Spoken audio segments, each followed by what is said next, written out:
And welcome to Verbal Creek Radio, where we give you a verbal image of life, and we are everyday people. I'd like to welcome you all to the show, right? Now, today, we have a very important and special guest on the show, the father of a good friend of mine, B Mo. What's up, family? Look, this is the founder of the TSU Toronadoes, right?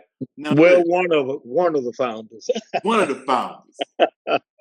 So what we want to do, we want to take you guys back because a lot of the musicians, R&B singers, and today's rappers in Houston musical history, you have to understand the shoulders in which you stand on and those who paved and founded the way for us today. That's why this is a special and important interview. So look, with no further ado, Al Lewis, TSU Toronadoes.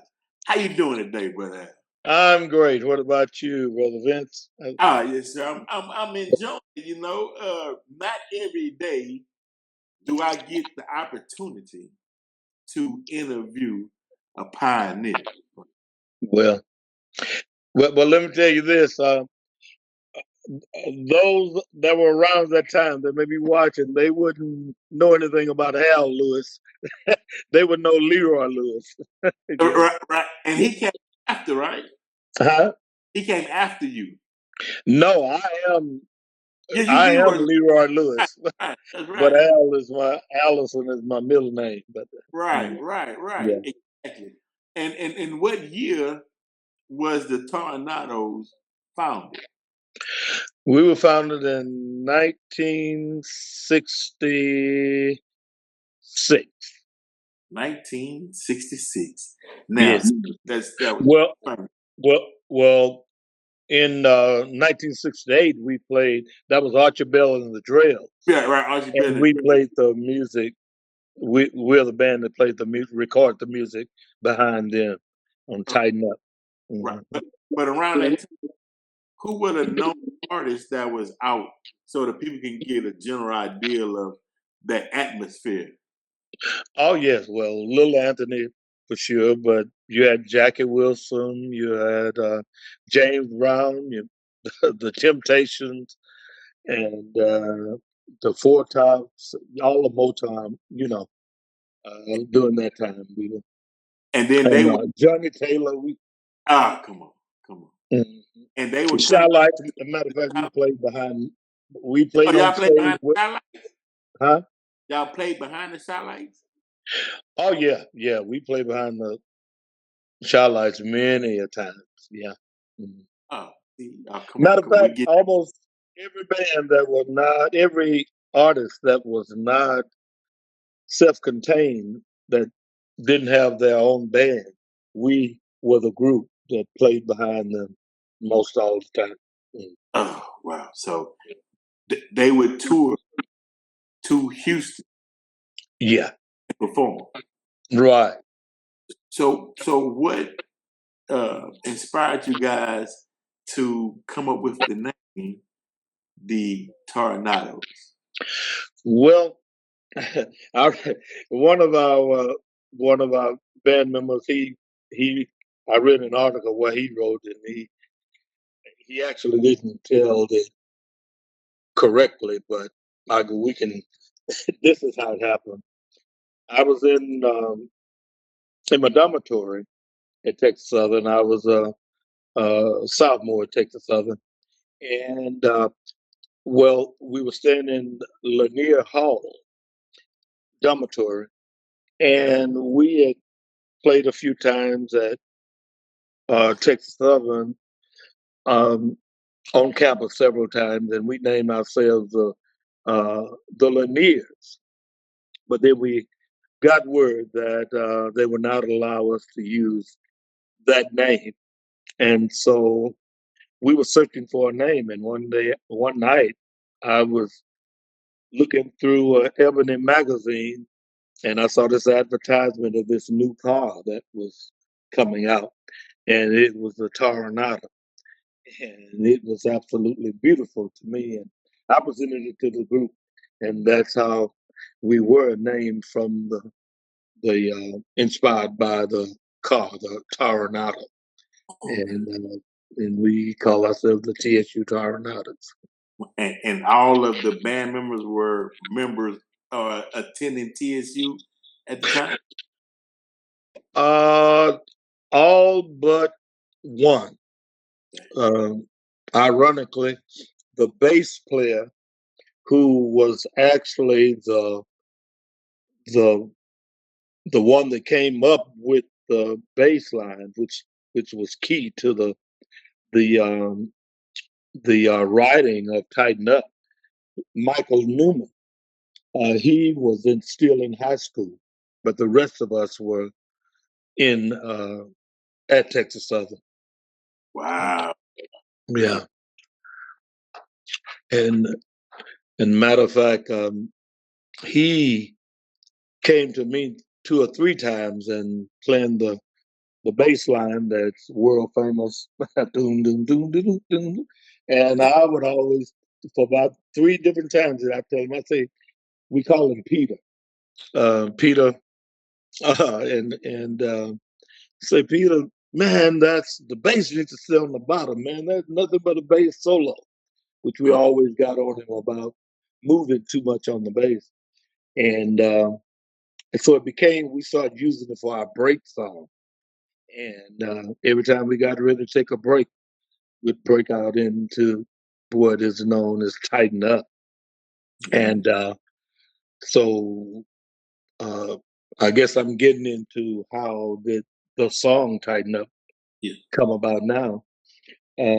We were rehearsing to record behind Archibald, and Skipper Lee was our manager, and Archibald's manager, our Skipper Lee Frazier, DJ at that time, the #1 DJ in Houston. So they were recording a song called "Love Is Gonna Rain on You," and after a few, sometime recording, we were at the Delta Club in Sunnyside. After, Archie called a break. Say, well, let's take a 15-minute break, and Peter just automatically just started doom doom doom doom doom doom doom, and man, we all just started jamming, and every group. Skipper Lee was at that time looked like it was going to be like Motown, had 7 or 8 groups under that he managed, and they were all there. And so everybody just started jamming. The horns were marching around the club. We were sweating and just jamming, having a good time.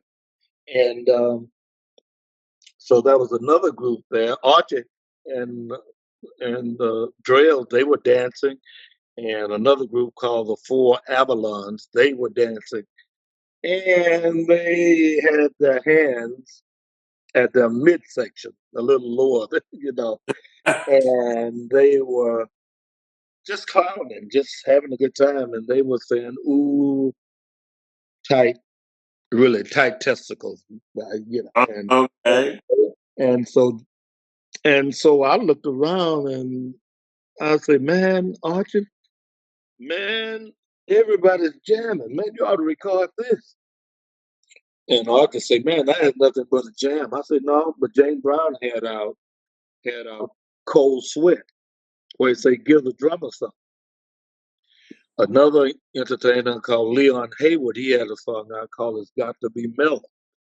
And I said, "No, Archie, man, you can change what y'all are saying from the tight just change it to tighten up.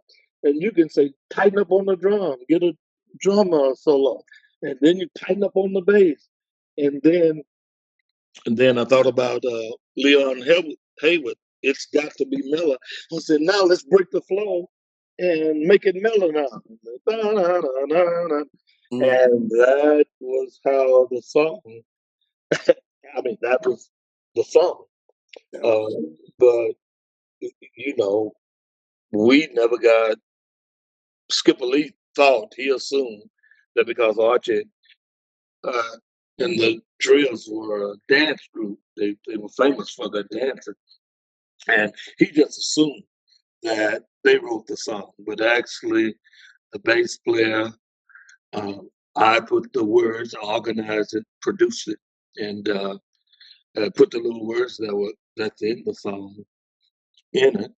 And of course, we didn't realize because of that song, Archie signed with Atlantic Records, and we signed with Atlantic Records. But and at the producers at that time, we flew to New York, and we were at Atlantic Studios, and the producers were Gamble and Huff, and so they were trying to produce that same sound on Archie Bill when they came up with "Let's Can't Stop Dancing," that's going to be a showdown. They were trying to emulate our sound, and they didn't know what to do with us. And I just realized about 20 years ago that, hey, we gave our sound away. That was Tighten Up was the TSU Toronadoes sound, and we gave it away, and nobody knew how to really what to do with us. And but that's the history of the coming about of Tighten Up. And of course, it was a 3.5 million seller in 1968 alone. But but uh, but we did become famous.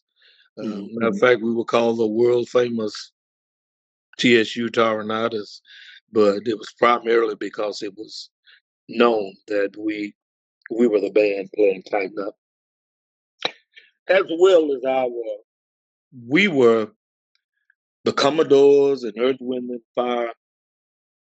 I would say the only group that band that had choreography and dance while we played.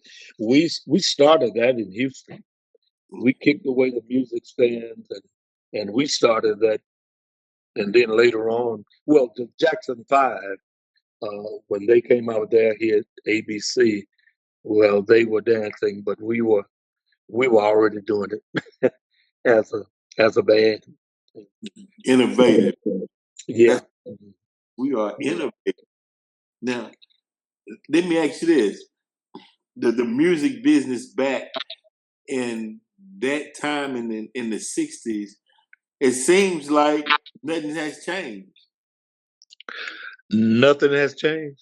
Yeah, as far as how the music business is run, as far as how things are handled and recognition and having someone that's in a position to make sure that you recoup everything that's owed or due to you. Well, yeah, it has changed. I think artists today uh, have learned, like uh, um, Ray Charles and James Brown in that movies showed how they understood the business of music. We didn't understand. I didn't understand it. You know, I was trusting. We were trusting Skipper Lee and just fate to we were learning as we went and lost I you know the only money that I received or our band received for Tighten Up was for the recording session, $65 for a piece for the recording session. But I was in Skipper Lee's office. My wife at that time was Skipper Lee's secretary, and I was in the office when the first two royalty checks came in, and they were $42,000 a piece in 1968, and those were the first checks that came in, which really it should have been Peter.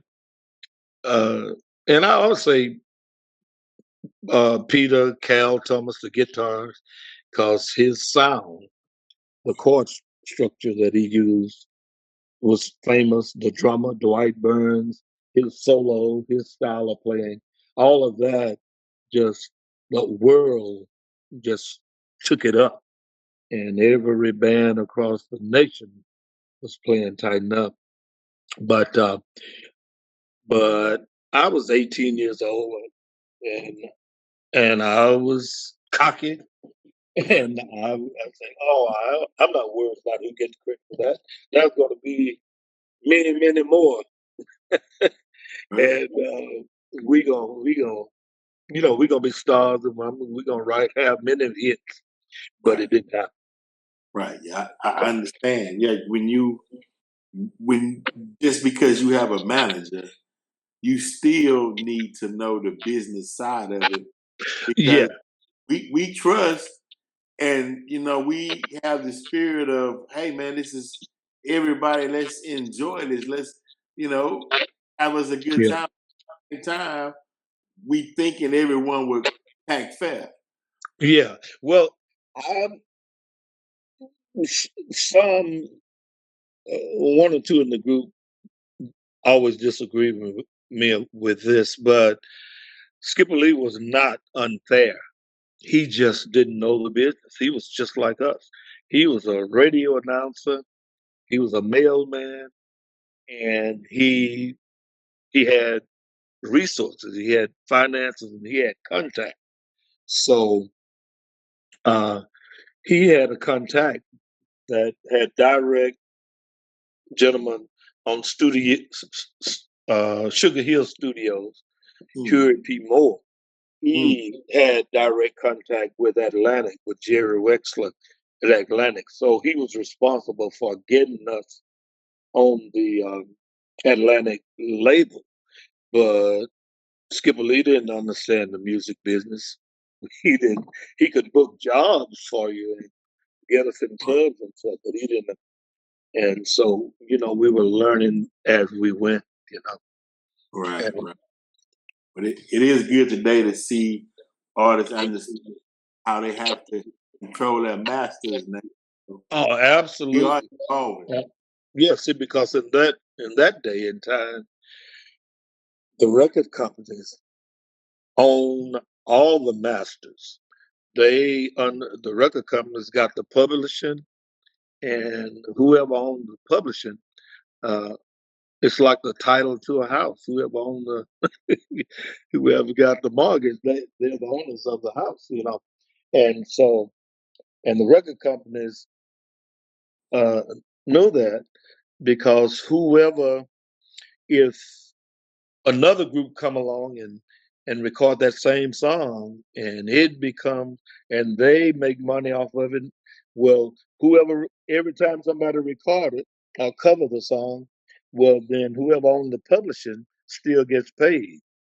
And also the songwriter too, the publisher and the songwriter, they get paid.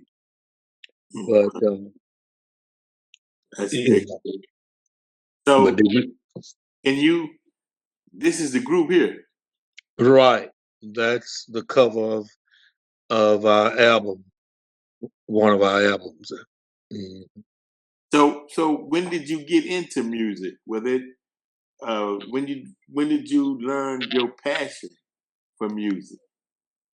Well, back in my hometown, little country town, Kildare, Texas, when I started playing, uh, I wanted the saxophone. My parents couldn't afford it, and a teacher. My parents were teachers.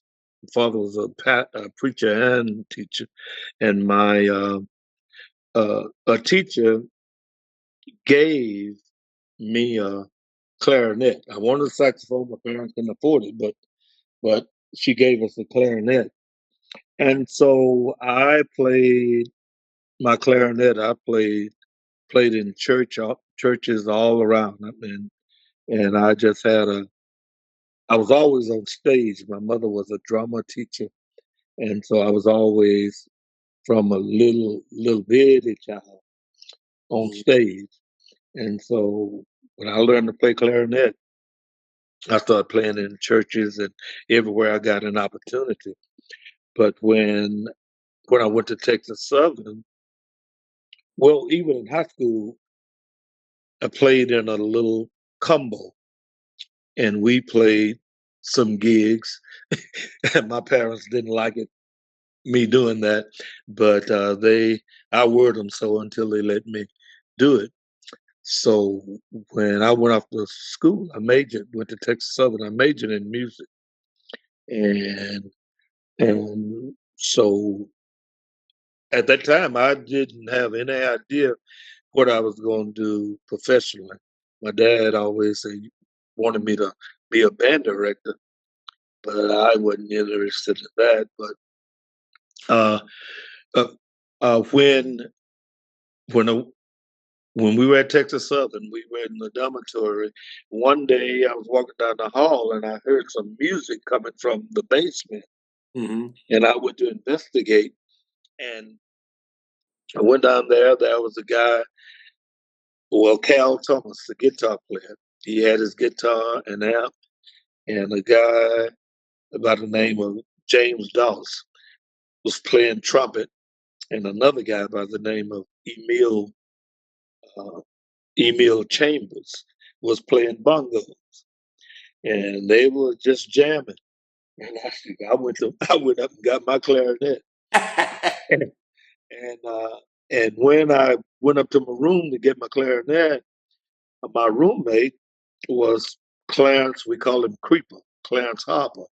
I told him about it. He brought his trumpet, and and then we went down. We were just jamming, and a guy by the name of Dwight Burns played drums. He had a snare drum. He didn't have his full set with him, but he came down and brought his snare drum, and so we were just jamming. And somebody said, "Well, next Tuesday night, next week, man, there's a talent show. TSU's having a talent show. Why don't we play on that?" So we learned a couple of songs and played the talent show, and we won first place on the talent show.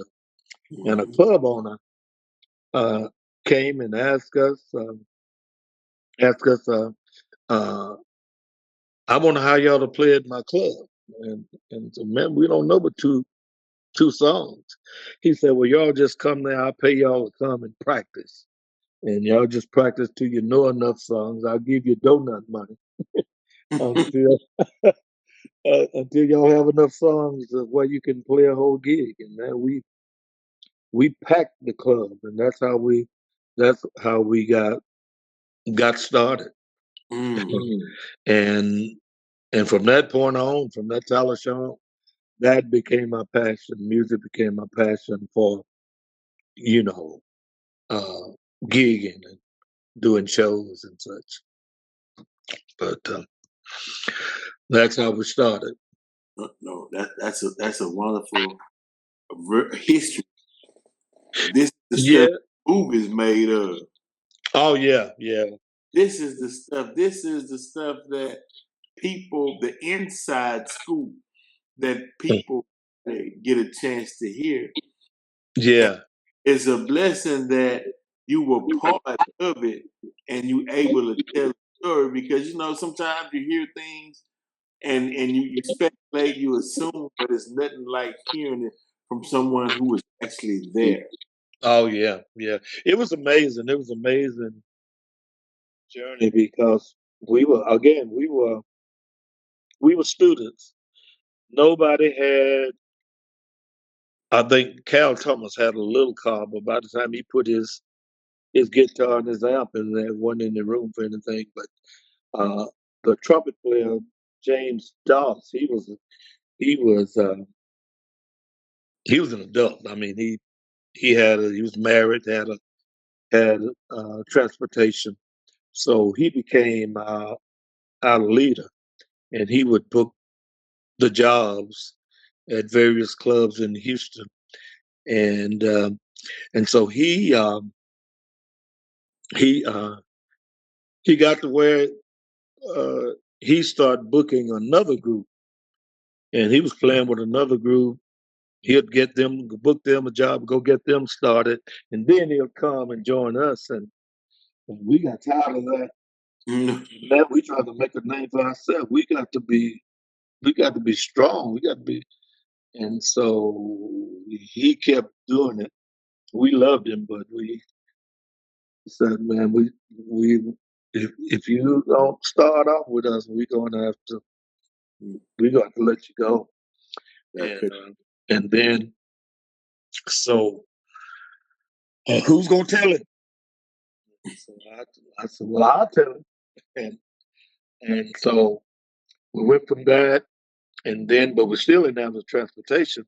So there was another guy in town, former TSU football player, who could sing real good. His name was James Ted Taylor. And so the recording that we did called "A Thousand Wonders," he was singing. Matter of fact, it's on Archie Bell's album too, because people think it's Archie Bell, but we had three or four, five of the songs that's on Archie Bell's album, "Tighten Up," and it's actually the Toronadoes. But but anyway, so James Taylor became our leader, and he was a great guy, had a nice voice. But as we grew, it's like um, he was limited in his ability to ad lib at the end of the songs. He had a beautiful voice, and we loved him, but he said the same thing over and over and over. So we finally let him go. Well, who's gonna tell him? I'll tell him. You know? And so that's how I became the leader of the Coronados, and so I I was I would leave school, get on a bicycle, and go. KCOH had the glass windows, and the DJ sitting up in the window, and I'd be there every chance I got in front of Skipper Lee, trying to come hear our band, man. You got to come hear us. So one day when this record was so hot with Cold Sweat, um, uh, Skipper Lee went on a tour of clubs. So I want to find out what band in Houston can play Cold Sweat the best. And he came, he heard us, and then it started out. I want to see who can beat the TSU Toronadoes playing Cold Sweat. And so him calling our name, we got his attention. We became our manager, and he advertised us, and that's eventually exploded. At that time, John Robertson, the Hurricanes, were the number one band in Houston. And we would, if they played a club on regular basis on a Wednesday night, well, and they went out of town on that night, well, we were contacted to play in their place. And this happened several times. And but they were a big band. They sat behind the music stands, and they were the most popular band. And one night, and we were too. We sat behind music stands originally, which Cal Thomas made our music stands, made them out of cardboard. But one night we were playing the Cinder Club, and we just kicked those music stands aside, just moved them, and just started dancing and playing and dancing. And so we started that new revolution. And eventually we became the number one band in Houston. But it was huge. It was exciting. I mean, but we never reached the pinnacle that we sought, primarily because of our temperament. we were super talented. Everybody in the band was super talented, and with that talent came had a lot of egos, and and mine probably being the biggest. Mine and Cal Thomas, we we clashed, and eventually we broke up. But we were famous all throughout, not just Houston, but Louisiana, Oklahoma, and all the surrounding states. We were in. Yeah, but hey, not everyone get a chance to live the dream though. Oh yeah, yeah. Is It it? was yeah,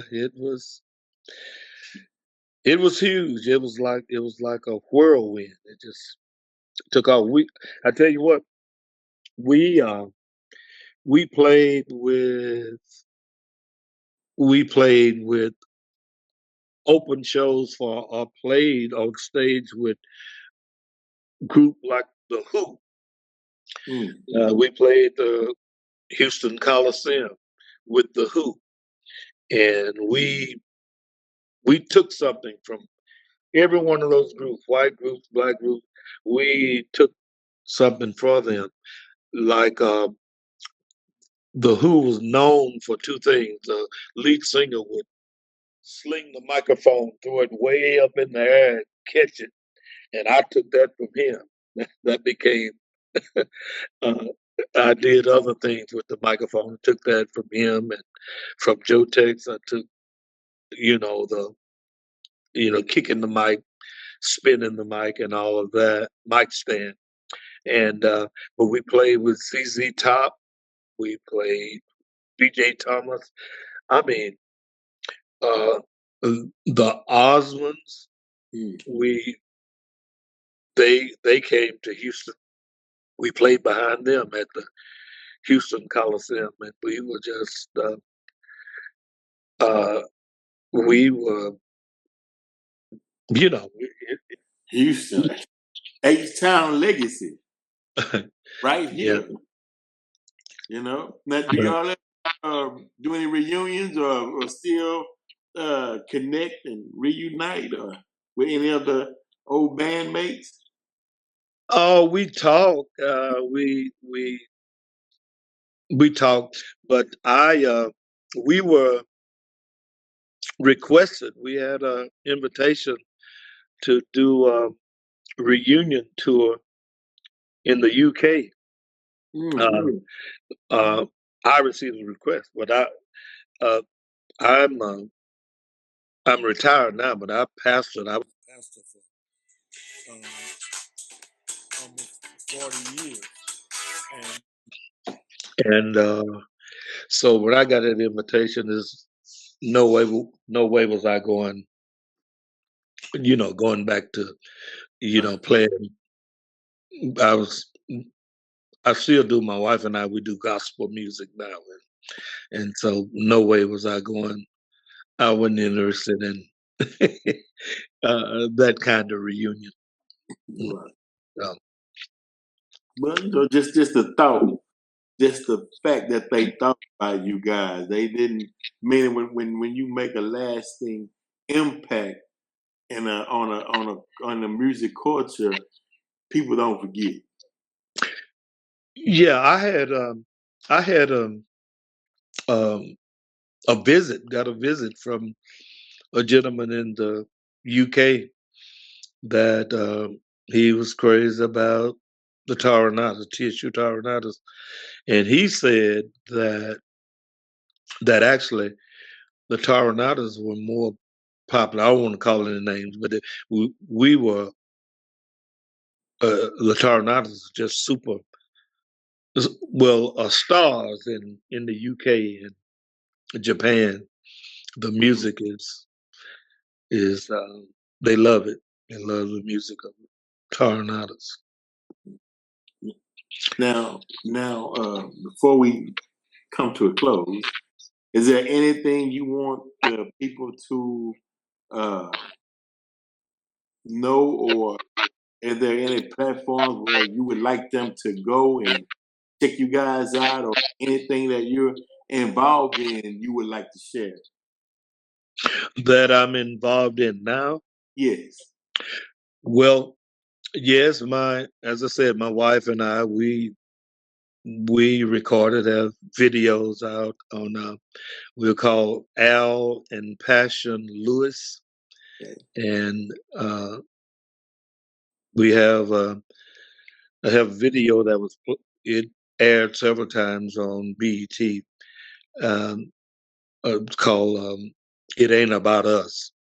And we have several, we're known, even in our old age, we're known as the love couple. Al and Passion Lewis, the love couple. So we have several love songs and I know that might sound like a conflict with gospel music, but the almost on every CD that we recorded, I wrote and sang a love song to my wife. We sing to each other, and it was always a song that give the Lord, our song give the Lord glory, give Him credit for the love that we share, and and uh, and so I was called into the ministry of promoting marriage and showing that marriage can work when you do it God's way. And my wife and I, we've been married for 48 years and counting. But and so all of that. I have a book online called The Hidden Man. Okay. The Hidden Man by Al Lewis. Can you give us a quick on the Hidden Man? Huh? Can you give the quick synopsis on the Hidden Man and where can we find it? I think you've already had it. It's primarily the story of Tighten Up, how Tighten Up came about, how the Toronadoes. It's my life story. Right. But the concept, yes, you said what now? The hidden man behind the hit. Yeah, and that's part of it. That's a large part of it. But it really tells my story of how throughout my life, Tighten Up being the primary example, I've always been on the cutting edge of things, even in gospel. Um, uh, uh, I went to seminary, became a pastor of the United Methodist Church. And the United Methodist Church at that time was what they call high church, ritualistic, no emotion, no clapping hand, no raising hand.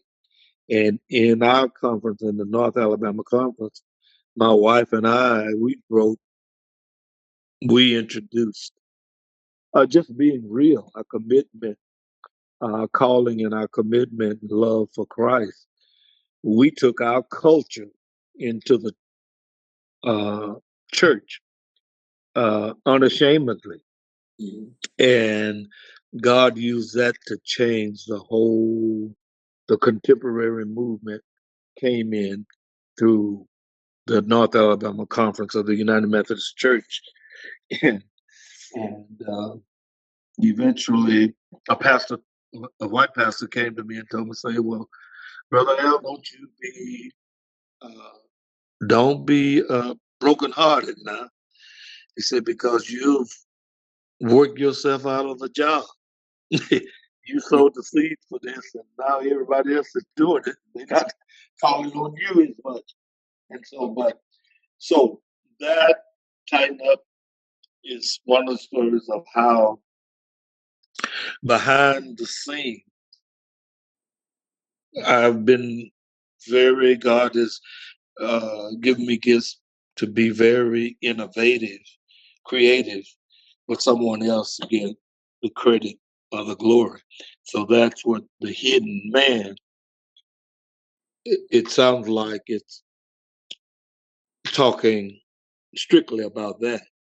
But in the larger picture, it goes on to show how God's hand was always on me through my life. And Okay. God is a hidden man that's directing, keeping us safe. Mm. Being coming from the church going into the nightclub scene, um, gang, dealing with gangster promoters, gangster club owners. I've had about 6 pistols pulled on me in during those days, my entertainment days. But God always protected me. So he's the hidden man behind the scene in my life. I'm giving away the catch of the Yeah. whole book, but Okay. Man, and they can find that book. yeah, Amazon.com. Okay. Amazon.com. It's called The Hidden Man. And then the hidden man in small caption, the story of an unfulfilled dream. Dot Mm. dot dot.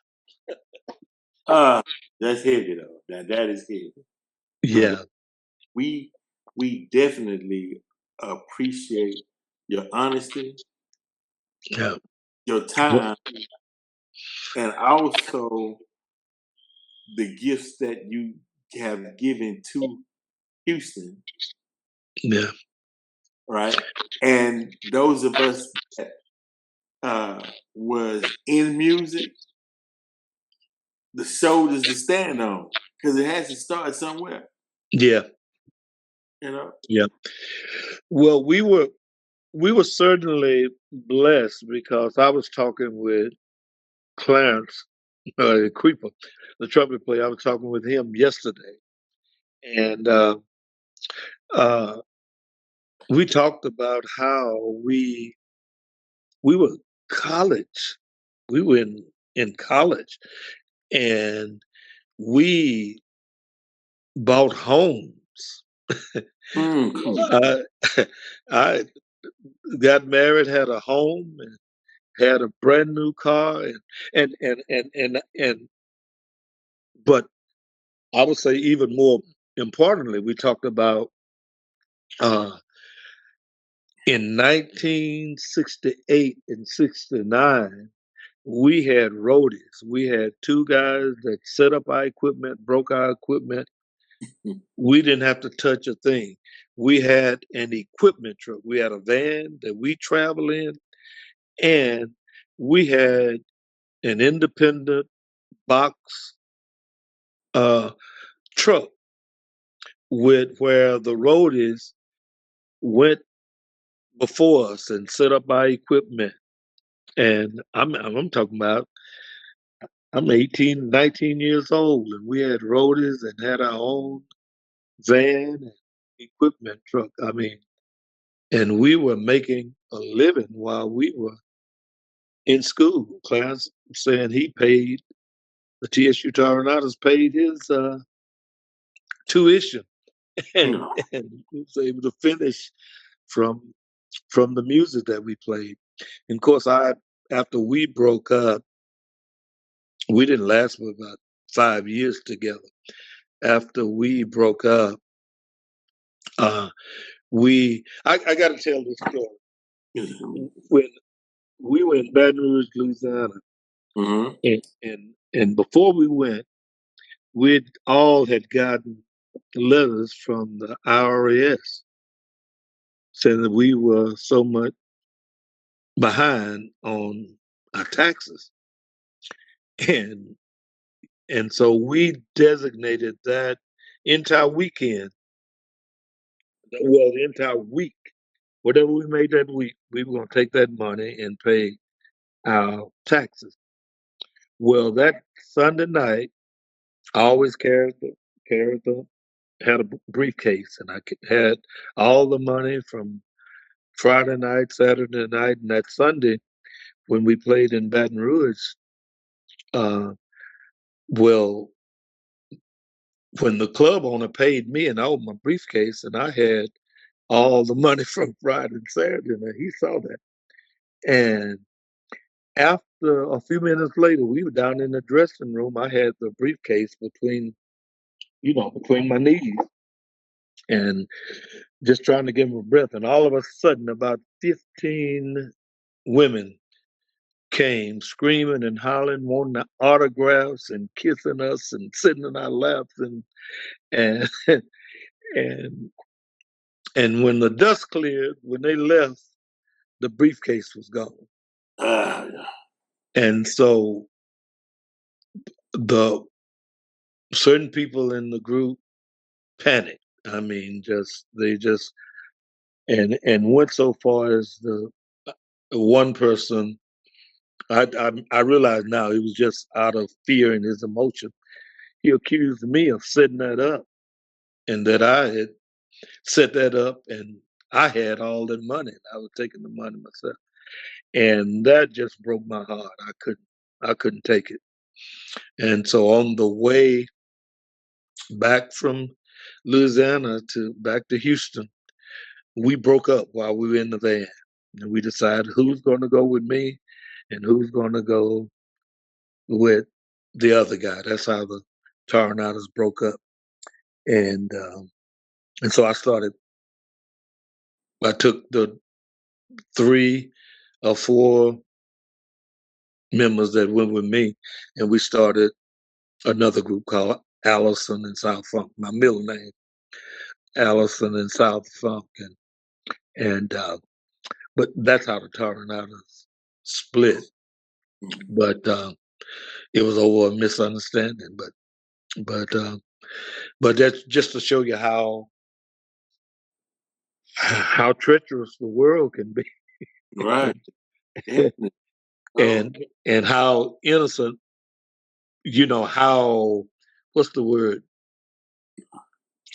How naive we were Right. out in youngsters out in a crazy world. Right. Yep. Because that's the thing from your mind being set up that, you wasn't really thinking like that at that time. Oh well, absolutely not. It was man, women all over you, kissing on you, hugging on you. And they're hustling coming in, but you live and learn though. Yeah, that was a setup. I mean, it was Uh, a big time setup. Right. Like, And we drove around on our way back to Houston, realized the briefcase, and we went back to the club to see if I had left it sitting outside. Called the club owner. No, man, I haven't seen nothing. I haven't yeah, seen. yeah, I was gonna say briefcase with briefcase. Right. Oh, yeah. Man, but it was a journey. Yeah. Right. Right. No, this is the stuff that they make documentaries and movies Yeah, about. This yeah, is history, and I'm just honored that I can share a piece of it. yeah. Well, I thank you for it, and I thank my son Bruce. I thank him, Bruce Moore, for he just stay on me. I said, man, Yeah, that's way back, man. It's yeah, I'm done. It's pops. No, you got to and do that's it. So I'm he, doing it for my son. right. That's right. Bebo Bruce, his word is bond. You Yeah, know, he passionate, word bond, and he stand on what he says and what he believes. yeah. Good I'm people. proud of it. Yes, indeed. I Yeah, appreciate your time. Thank you. This is Verbal Pick Radio. We have Al Lewis, TSU Tornado. We yeah. out. Blessings.